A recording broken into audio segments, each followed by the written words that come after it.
Channel में स्वागत है। मैं रितेश आपका स्वागत करती हूँ। चलिए एक नई जो सरुसा के साथ शुरू करता हूँ। आज दोस्तों टॉपिक था प्रश्नावली 1.1 का कक्षा 10 का। पिछली वीडियो में हमने क्या पढ़ा था सर? पिछली वीडियो में हमने दोस्तों पढ़ लिया था कुछ बेसिक चीज़ें, जैसे एचसीएफ क्या होते हैं। इसमें पहला सवाल आपकी स्क्रीन के ऊपर ये रहा, निम्नलिखित संख्याओं का एचसीएफ ज्ञात करने के लिए। निम्नलिखित संख्याओं का एचसीएफ ज्ञात करने के लिए इधर यूक्लिड विभाजन एल्गोरिथ्म का प्रयोग कीजिए। पहला है 135 और 225, 196 और 38220 यानी 38,220 एंड 867 867 और 255। पहला क्या था सर? पहला है 135 और 225। इस वीडियो में 1.1 पूरा हम क्लियर कट कर देंगे। 225 ये वाला हमें करना है। तो सबसे पहले एचसीएफ ज्ञात करने के लिए हम एचसीएफ में ये नहीं कहा है कि हमें भाग विधि से ज्ञात करना है या किस विधि से ज्ञात करना है, तो हम इसको भाग विधि से ज्ञात करते हैं। गुणनखंड विधि तो ज़्यादा लंबा हो जाएगा, तो इसमें हम सबसे पहले करेंगे। देखो पहले इस प्रकार आप बना लिए करिए यहाँ हल, फिर इसको हमको यूक्लिड विभाजन एल्गोरिथ्म का प्रयोग भी करना है। तो यहाँ जो बड़ा होता है उसको बीच में लिखते हैं, चाहे इधर हो तब भी, लेकिन इसको बीच में लिखते हैं, और जो छोटा होता है इधर। तो ये भाग करने की तरीका आप लोग छोटे क्लासों में जान गए होंगे। सबसे पहले हमको इसको देखना होता है केवल एक अंक को। ए 1 1 जा 1 यानी एक एक का एक, तो एक बार जाएगा और फिर दो बार जाएगा तो दो हो जाएगा, इधर ज़्यादा हो जाएगा ना। ये दो अंक ले लो, 13 दूनी 26 हो जाएगा, यानी एक बार जाएगा। तो यहाँ हम ले जाएंगे कितनी बार? एक बार। तो यहाँ 135, तो घटाएंगे कितना? इधर आ जाएगा 0 और इधर आ जाएगा 9। अब ये जो शेष बचा, फिर यहाँ ऐसे बना लेना चाहिए, ऐसे। फिर यहाँ जो ये 135 से होता है भाज्य, भाजक होता है, ये भाजक होता है भाज्य, क्योंकि भाज्य ये हो रहा है। तो दोस्तों 90 हो गया, 135 इधर तो जाएगा एक बार 90। ये बबुआ ध्यान से देखो, 45 बचा। फिर इधर ऐसे बनाएंगे, यहाँ क्या है? 90 90, 45 दो ना 90 90 90, तो आंसर आया 2। नो नो भाई, यही गलती मत करना। तो इसका आंसर आता है 45, इधर जो काटता है, तो इसका आ गया एचसीएफ 45। एचसीएफ तो ज्ञात हो गया। अब देखते हैं यूक्लिड विभाजन प्रमेय कैसे। यूक्लिड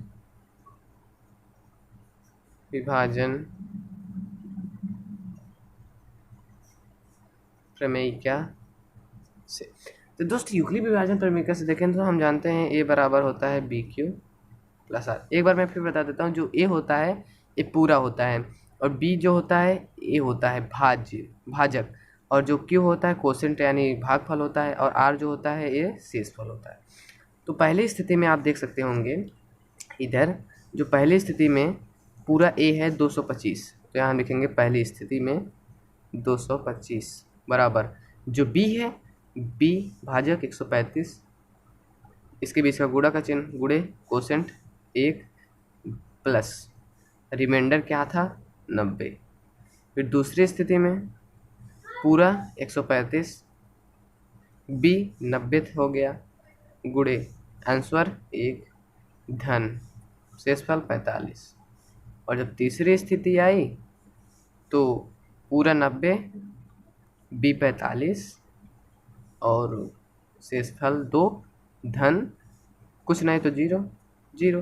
देखो 45 दूनी 90 दोनों बराबर होगा, 90 का 90, 90 धन 45 135, 135 एक बार जाएंगे तो 135, और जब 90 उसमें जोड़ेंगे तो क्या हो जाएगा? 225। तो यानी हमारा ये बराबर हो गया। तो इसी प्रकार आपको लिखना है, तो आपको नंबर मिलेगा क्या? 100/100। चलिए आगे चलते हैं। दूसरा सवाल है 196 और 38220। तो चलो उसको करते हैं। क्या है सर? सर इसमें है मेरा दूसरे में क्या है? 196 और बोलो यार 38220। ओके सर, जो बड़ा है उसको अंदर आप थोड़ा तेज़ी से पढ़ाएंगे, क्योंकि अब आपको ट्रिक समझ आ गया। देखिए छोटे कक्षाओं में पढ़ाया जाता है। 196 गुरु, हे मेरे बबुए, हे मेरे दोस्त, हे मेरे लाडले, देख मेरे शेर मेरे शेरनी, इधर देख। अब कितनी बार जाएगा? तो इसको भाग करने की आपको ट्रिक जानता है। 19 19 दूना 38, यानी कितनी बार जाएगा? 2 बार जाना चाहिए, लेकिन 2 बार नहीं जाएगा क्योंकि यहाँ 6 दूनी 12, 9 दूनी 18, 1 19 हो जाएगा, ज़्यादा हो जाएगा दोस्त, ये दिक्कत है सर। तो कितनी बार? 1 बार। अब देखो कितनी तेज़ी से मैं पढ़ाऊँगा। 1 बार जब जाएगा तो आएगा इधर 196, तो बचा कितना? 1, इधर बचेगा 12, 12 में 6 गए 6, और इधर 7, 7 में 9 गए 8, 186, इधर 2। यही तो गलती करते हो भाई, नहीं गलती नहीं करें सर, 2 उतरेगा, ओके 2 उतरा। फिर इधर बार जाएगा 9 बार, कितना आएगा? 1764। जब घटाएंगे तो इधर आ जाएगा कितना? 8, 8 4 12 होता है, इधर 12 हो गए, 12 में 4 गए 8, इधर 5 हो गए, 5 में 6 गए 9, कितना है? 98। एक जीरो बचा है, जीरो उतारते हैं। कितनी बार? 5 बार। देखो 19 बचे, 95, 95 होगा तो 5 बार जाएगा, 19 छक्का जाएंगे तो ज़्यादा हो जाएगा, इसलिए 19 बच्चे 980 आ गया। अरे भाई कट गया कट गया कट गया, तो हमारे HCF कितना आया? 196। अब इसको एल्गोरिथम द्वारा लिख देते हैं, जिस प्रकार ऊपर लिखा था उसी प्रकार यहाँ लिखना है, लेकिन हम डायरेक्ट लिखेंगे, आप लोग लिख लीजिएगा कि A बराबर होता है BQ प्लस R। तो पहली स्थिति में इसमें एक ही स्थिति है ही, 3 8 2 तो 0 बराबर क्या होगा? 196 गुणे 195 धन 0। अगर आप इसका गुणा इसमें करेंगे तो पक्का है दोस्त यही आएगा, आएगा आएगा, समझ गए? चलो आगे चलते हैं। और जो तीसरा सवाल है 867 और 255, वो आपका होमवर्क है, अगर ना आए तो मुझे पूछ लेना। अब आइए दूसरा सवाल। दूसरा सवाल आपके स्क्रीन के ऊपर ये रहा। दर्शाइए कि कोई धनात्मक पूर्णांक, दर्शाइए कि कोई भी धनात्मक विषम पूर्णांक 6 प्लस 1, 6 प्लस 3, 6 प्लस 5 के रूप में होता है, जहाँ क्यू कोई पूर्णांक है। तो देखो इसमें कुछ करना है, ये बस लिखना है। तो सबसे पहले आपको क्या लिखना होगा? माना विषम पूर्णांक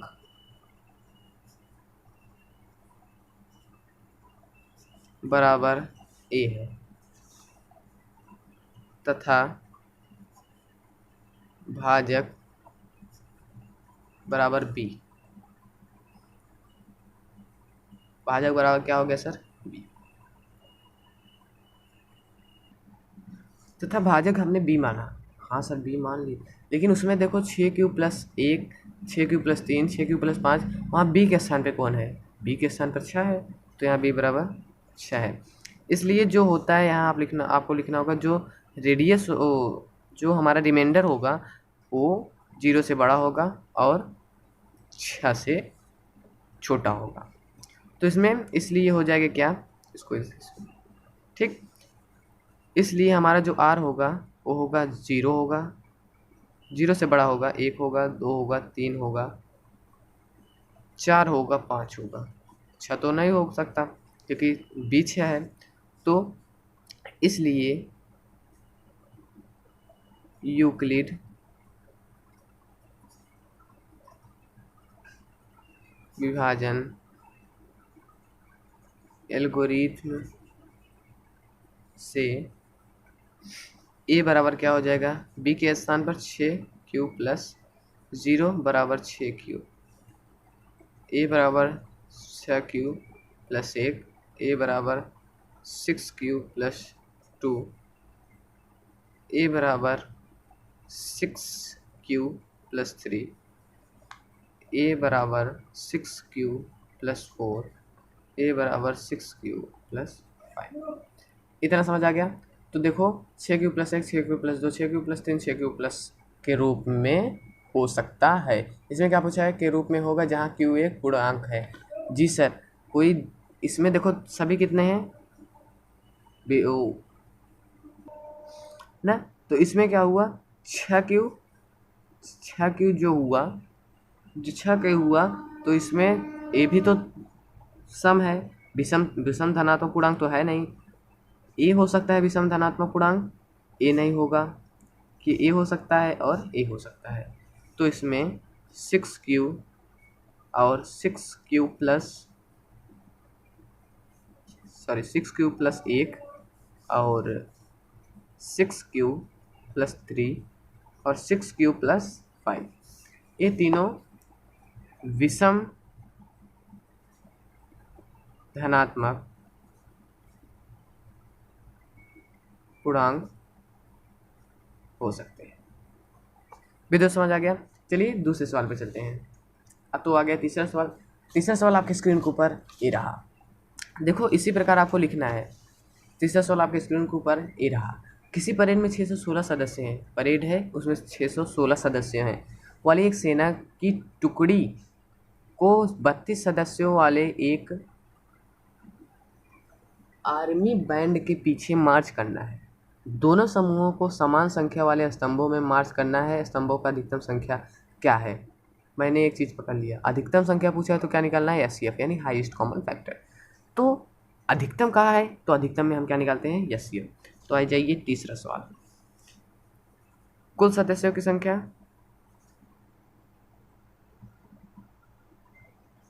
कुल सदस्यों की संख्या बराबर 616 और टुकड़ी कितनी है बनानी है हमें? टुकड़ी 32 सदस्यों की हमें टुकड़ी बनानी है, 32 सदस्यों की। तो इसमें हमें अधिकतम स्तंभों की अधिकतम संख्या बराबर क्या हो जाएगा? स्तंभों की अधिकतम संख्या बराबर हो जाएगी, एचसीएफ हमें निकालना होगा। एचसीएफ निकालने के लिए क्या करेंगे? 616 और 32 का हम एलसीएम निकालेंगे। तो 32 भागे हम कर देंगे 616। जैसे भाग किया जाता है वही सब है सर। तो इस पर सबसे पहले जाएगा 1, 32 दूनी 64 हो जाएगा, इसलिए एक बार जाएगा। तो 32 इधर आ गया, 11 में 9 2 गए 9, 5 में 3 गए 2, 29 6 उतरेगा। तो जाएगा अब 9 बार, क्योंकि 3 9 18, फिर 3 दाम 30 हो जाता, 3 9 18 बार, 9 3 27, सॉरी 3 9 27 बार जाएगा। तो इधर हो जाएगा 288। तो इधर आ गया 8 से पर। अब यहाँ भाग करेंगे 32, 8 चौक 32 कट गया। तो हमारा क्या आ गया? एचसीएफ बराबर 8। यानी स्तंभों की अधिकतम संख्या कितनी हो गई? हमारी स्तंभों की अधिकतम संख्या कितनी हो गई सर? हमारे स्तंभों की अधिकतम संख्या हो गई 8। इतना समझ आ गया। तो चलिए चौथे सवाल पर चलते हैं। विधुवत बहुत सरल था ना। चलो चौथे सवाल। तो सर चौथा सवाल आपके स्क्रीन के ऊपर ये रहा। यूक्लिड विभाजन प्रमेय का प्रयोग करके दर्शाइए कि किसी धनात्मक पूर्णांकों का वर्ग का किसी पूर्णांक यम के लिए 3 यम तथा 3 यम धन 1 के रूप में हो सकता है। तो चलिए इसको करते हैं। इसमें बस समझना है, थोड़ा ध्यान से समझिएगा।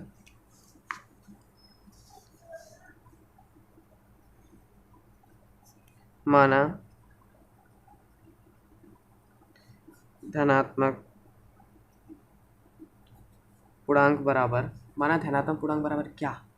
माना धनात्मक पूर्णांक बराबर है a, और जो हमारा यम पूर्णांक यम के रूप में बता रहा है उसको हम मान लेते हैं q, और जो हमारा भाजक होगा वो हमारा होगा, जो हमारा भाजक गुणे भागफल होगा हमारा q। अब इधर देखो, तो यूक्लिड विभाजन प्रमेय से, यूक्लिड विभाजन प्रमेय से, यूक्लिड विभाजन प्रमेय से क्या कहेंगे? हमें क्या दर्शाना है? 3 यम धन 3 यम और 3 यम तथा 3 यम धन 1 के रूप में हमें दर्शाना है। तो जिसमें b बराबर कितना है? 3। इधर लिख देंगे b बराबर है 3, इसलिए r बराबर होगा 0 1 2, बस इतना होगा ना। यूक्लिड विभाजन प्रमेय से a बराबर क्या हो जाएगा? हमने भागफल को कितना माना है? q। तो इधर हम करेंगे क्या? q 1, a बराबर 3q हो गया ना। लेकिन क्या कहा है सवाल में? सवाल एक बार आपके सामने फिर आ गया, दर्शाइए कि पूर्णांकों का वर्ग। तो इसका हम लोग का चाहिए वर्ग दोस्तों, तो इसको करेंगे वर्ग बराबर 3 क्यू का वर्ग, दोनों का वर्ग होगा, एक ही का वर्ग लगा नहीं सकते। अगर किसी केवल एक ही का वर्ग लगाते हैं तो केवल क्यू का वर्ग होता है ना। तो ए का वर्ग हो जाएगा 9 क्यू वर्ग, होगा ना। अब इधर देखो ए का वर्ग बराबर 3 कॉमन ले लें। जब 3 कॉमन लेंगे तो अंदर बचेगा 3 क्यू वर्ग। यदि ए बराबर हो गया 3 क्यू वर्ग, यदि 3 क्यू वर्ग बराबर यम, तो ए वर्ग बराबर होगा 3 यम। इसकी जगह का हमने यम रख दिए सर। 3 यम तो किस में ज्ञात करना था? 3 यम के रूप में। 3 यम के रूप में ज्ञात हो गया। अब इधर देखो, अब हमें कहा है 3 यम धन 1 के रूप में। फिर इसी से दूसरी स्थिति, ए बराबर क्या हो जाएगा? 3 क्यू धन, अब हमको क्या लिखना है? 1। हमने 0 तो ले लिया, अब 1 लेंगे तो इसका वर्ग हमें कहा है, तो ए वर्ग बराबर 3 क्यू धन 1 का वर्ग। ए वर्ग बराबर ए प्लस बी का होल स्क्वायर, 3 त्रिका 9, 9 क्यू स्क्वायर धन दोनों का गुणनफल का 2 गुना 3 क्यू, 3 दूनी 6 क्यू धन 1 का वर्ग। ए वर्ग बराबर, अब इसमें हम अगर 3 कॉमन लेंगे तो 3 कॉमन ले लिया सर, इधर बच जाएगा 3 त्रिका 9, 3 क्यू स्क्वायर धन 2 क्यू, इधर धन 1। तो यदि 3 क्यू स्क्वायर धन 2 क्यू बराबर यम, इसलिए ए वर्ग बराबर 3 यम धन 1। दूसरा भी सिद्ध हो गया। तो इसी प्रकार हमें सिद्ध करना था, तो ये विधिवत सिद्ध हो गया। अब चलो आगे चलते हैं। कौन सा सवाल सर? 5वां सवाल। देखो उस चौथे सवाल में नीचे हिंट भी दिया है, संकेत दिया है। या मान लीजिए x कोई धनात्मक पूर्णांक है, x हमने धनात्मक पूर्णांक ना मान के हमने a मान लिया था, तब 3 क्यू धन 3 क्यू धन 3 क्यू धन 2 के रूप में हम लिख सकते हैं। फिर उसके बाद दर्शाइए कि इन वर्गों को 3 यम और 3 यम धन के रूप में लिखा जा सकता है। ए बबुआ क्या संकेत देता है बे, हमको पता है इतना, हम लोग कर लिए। चलो 5वां सवाल देखते हैं। इसी प्रकार है, बस उसका घन करना है। 5वां सवाल आपके स्क्रीन के ऊपर दोस्तों ए रहा। यूक्लिड विभाजन प्रेमिका का प्रयोग करके दर्शाइए किसी धनात्मक पूर्णांकों का 9 यम या 9 यम धन 1 या 9 यम धन 8 के रूप में होता है। किसी धनात्मक पूर्णांकों का वर्ग नहीं घन, किसी धनात्मक पूर्णांकों का घन 9 यम धन 1, 9 यम धन 8 के रूप में हो सकता है। चलिए देखते हैं। सबसे पहले माना कोई धनात्मक पूर्णांक बराबर a, जिसमें b बराबर है कितना सर? 9।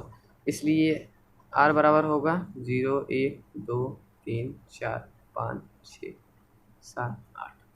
और इसमें हमें कहाँ तक कहा है? 9 यम का पूछा है, 9 यम धन 1 का पूछा है और 9 यम धन 8 का पूछा है। तो बस उतना ही करेंगे, इसमें सारा नहीं करेंगे ना। हे बबुआ, हे राजा, हे बाबू, हे बताओ मुझे, माना कोई धनात्मक पूर्णांक a है। अच्छा सर, तो जिस प्रकार लिखा है उस प्रकार आप लिखिए।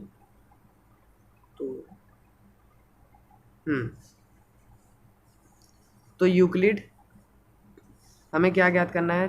3 यम धन 1, 9 यम है भाई, 9 यम और 9 यम धन 8 के रूप में क्या यूक्लिड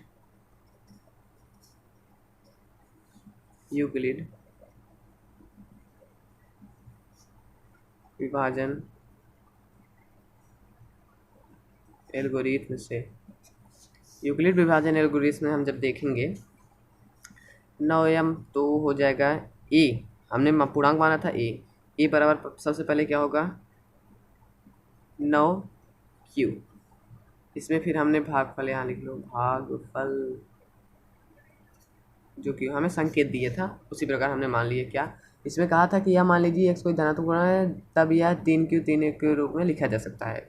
उसी प्रकार हमने ये मान लिया, क्योंकि a कोई हमने धनात्मक पूर्णांक माना था। a बराबर 9 क्यू। लेकिन ये बताओ, हमें 9 क्यू पूछा है कि 9 यम पूछा है? हमें घन पूछा है कि इनका केवल ऐसे सिंपल रैखिक पूछा है। घन पूछा है तो घन करेंगे ए क्यूब बराबर 9 क्यूब का होल क्यूब। ए क्यूब बराबर 9 9 81, 81 क्यूब क्यूब। फिर इधर ए क्यूब बराबर, यहाँ 9 कॉमन लेंगे तो यहाँ 9 क्यूब क्यूब। यदि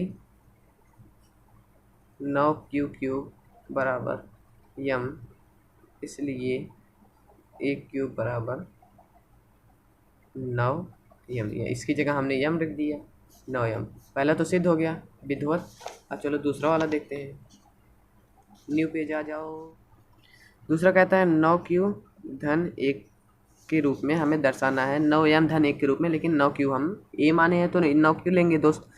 तो इसमें देखो हम क्या काम करते हैं, जो सबसे छोटी मतलब इसका कोई खंड अगर होता है तो उसको हम ले लेते हैं। जैसे अगर इसका कोई खंड हो रहा है उसको हम ले लेते हैं। एक का घन होता है 9 क्यूब, 9 3 का स्क्वायर क्या होता है 9, एक का एक ही होगा भाई। तो जितने छोटी संख्या हम लेते हैं उतनी ही ज़्यादा सही रहता है, तो वही चीज़ हम करते हैं। तो इसमें हम 9 क्यूब प्लस 1 का होल स्क्वायर नहीं करेंगे, इसमें 3 क्यूब प्लस होल का होल स्क्वायर करेंगे, लेकिन घन का है तो क्यूब करेंगे। तो यूक्लिड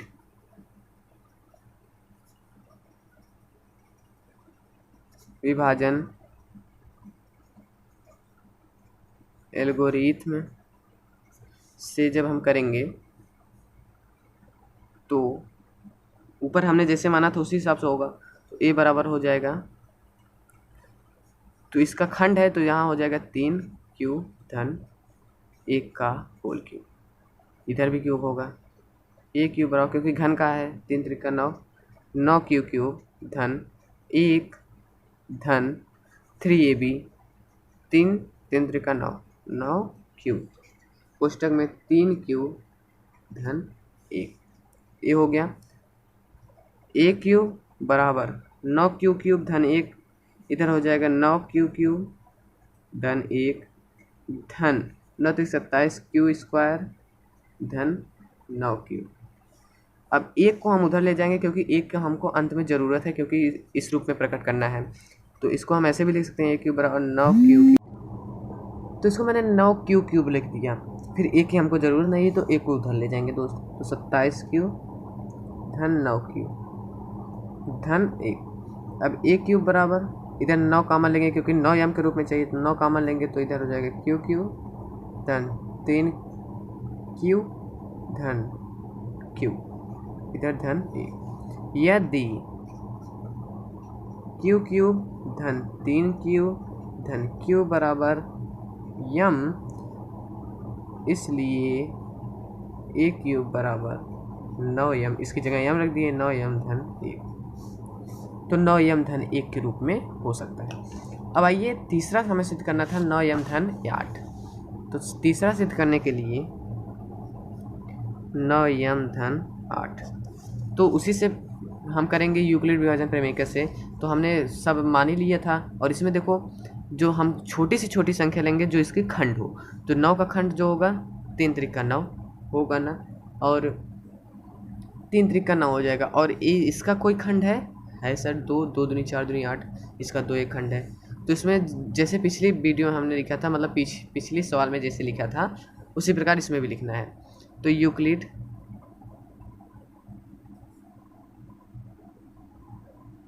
विभाजन एल्गोरिथम से ए बराबर हो जाएगा 9 क्यूब, क्योंकि हमने जो पूर्णांक माना था वो ए माना था, तो यहाँ ए भी बदलेगा क्या, कोसेंट, तो इसको हमने क्यू लिख दिया। ए बराबर 9 क्यू नहीं लेंगे 3 लेंगे, क्योंकि हम छोटी से छोटी संख्या लेंगे, 3 क्यू धन 2। लेकिन हमको घन कहा है तो ए क्यूब बराबर 3 क्यूब धन 2 का क्यूब, वही ए क्यूब प्लस बी क्यूब का सूत्र लगेगा। 3 त्रिका 9 क्यूब क्यूब धन 8 धन 3 दूनी 6 सदरिक 18, 18 क्यूब। फिर कोष्टक में ए प्लस बी 3 क्यूब प्लस 2, ए क्यूब बराबर 9 क्यूब क्यूब। जब 9 क्यूब क्यूब करेंगे तो 9 क्यू क्यूब होगा धन 8 धन 18, क्यू का गुणा किसमें करेंगे तो आएगा 54 क्यू स्क्वायर, क्यू स्क्वायर धन 18 दूनी 36 क्यू। तो एक क्यूब बराबर होगा, हमको 8 को बाद में ज़रूरत है क्योंकि इसके रूप में प्रकट करना है, तो इधर हम लिखेंगे 9 क्यू क्यूब धन 54 क्यू स्क्वायर धन 36 क्यू धन 8, एक क्यूब बराबर। मेरे देश के नौजवानों अब बताओ हमको कॉमन लेना है, बताओ दिमाग लगाओ मेरे बागड़ बिल्ला, मेरे बी फॉर बागड़ बिल्ला, जल्दी करो जल्दी करो जल्दी करो। लगभग लगभग यहाँ हम 9 कॉमन लेंगे क्योंकि हमें 9 यहाँ चाहिए, 9 यहाँ क्यू क्यू, 9 छक 54 6 क्यू स्क्वायर धन 9 छक 36 4 क्यू यहाँ प्लस 8। यदि क्यू क्यूब धन 6 क्यू स्क्वायर धन 4 क्यूब बराबर यम, तो ए क्यूब बराबर 9 यम धन 8। सिद्ध हुआ सर, विद्युत हो गया सर, लंटाप हो गया सर, यही हमें सिद्ध करना था। 9 यम धन 8 के रूप में हमारा सिद्ध हो गया। तो यहाँ गर्व के साथ लिख सकते हैं इस समय वीडियो बहुत बड़ा हो गया, लेकिन हमारा 1.1 खत्म हो गया। मिलते हैं गाइस नेक्स्ट वीडियो में, तब तक के लिए धन्यवाद। जय हिंद जय भारत।